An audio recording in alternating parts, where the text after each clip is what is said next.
किसी ने बड़े कमाल की बात कही है कि भगवान मंदिर को नहीं मनुष्य के हृदय को पसंद करते हैं, क्योंकि मंदिर में इंसान की चलती है और हृदय में भगवान की। एक छोटी सी कहानी सुनाता हूं एक ऐसे इंसान की जिसकी लाइफ में कुछ भी ठीक नहीं हो रहा था। सैलरी कम हो गई थी, लोन ले रखे थे, उन्हें चुका नहीं पा रहा था, एक तरीके से लाइफ में फ्रस्ट्रेटेड था। उस इंसान की आदत ये थी कि वो भगवान को नहीं मानता था, कभी पूजा पाठ में यकीन नहीं रखता था, विश्वास नहीं रखता था। बहुत हालत जब उसकी खस्ता होने लगी, दोस्तों से उसने सलाह लेना शुरू किया कि क्या करूं।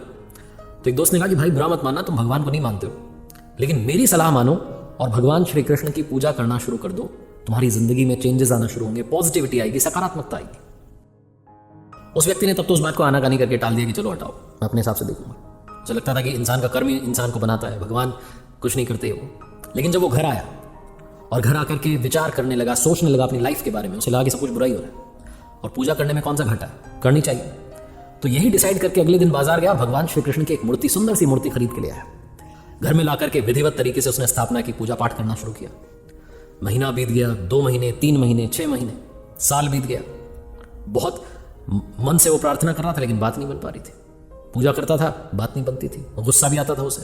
फिर अगले दिन पूजा करता तो थोड़ा क्रोध में करता कि ये क्या हो रहा है, मान ही नहीं रहे हो मेरी बात। 2 साल तक उसने सब किया, लेकिन जिंदगी में चेंज नहीं आया, जो चल रही थी वैसी चल रही थी। फिर एक दूसरे दोस्त के पास गया तो उसने सलाह दी कि भाई भगवान श्री कृष्ण की पूजा बंद करो और काली माँ की पूजा शुरू करो। काली माँ की मूर्ति खरीदो, वहां पूजा करना शुरू करो, तुम्हें देखना चेंजेस आएंगे लाइफ में। तो उसको लगा कि दूसरे दोस्त की सलाह भी मान लेते हैं। वो बाजार से काली माँ की मूर्ति ले आया। भगवान श्री कृष्ण की जो मूर्ति थी उसने ऊपर, जहां वो पूजा करता था उसके ऊपर एक टांड थी, अलमीरा थी, वहां पर रख दी। काली माँ की मूर्ति की विधिवत रूप से स्थापना कर दी, उनकी पूजा करने लग गए। 2-3 महीने, 4 महीने तक पूजा करता रहा, चेंजेस नहीं आ रहे थे। उसने सोचा क्या हो रहा है मेरी लाइफ में।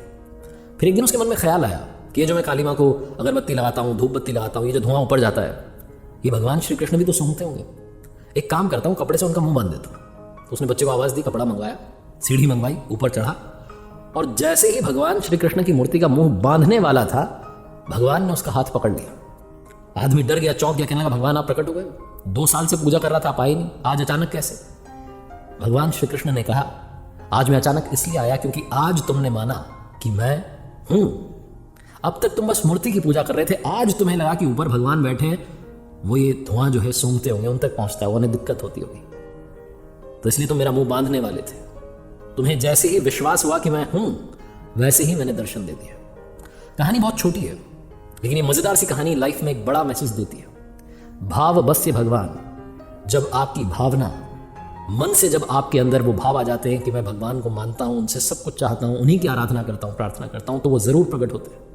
लेकिन अगर आप सिर्फ मूर्ति मान करके पूजा करते रहेंगे, भाव नहीं रहेगा, तो आपकी लाइफ में ऊपर वाला भी मदद नहीं करेगा। इसलिए कहते हैं कि जाकी रही भावना जैसी, प्रभु मूरत देखी तिन तैसी। भाव बस्य भगवान। भावना जो है वो जागृत कीजिए, ऊपर वाला आपकी जरूर जरूर जरूर मदद करेगा।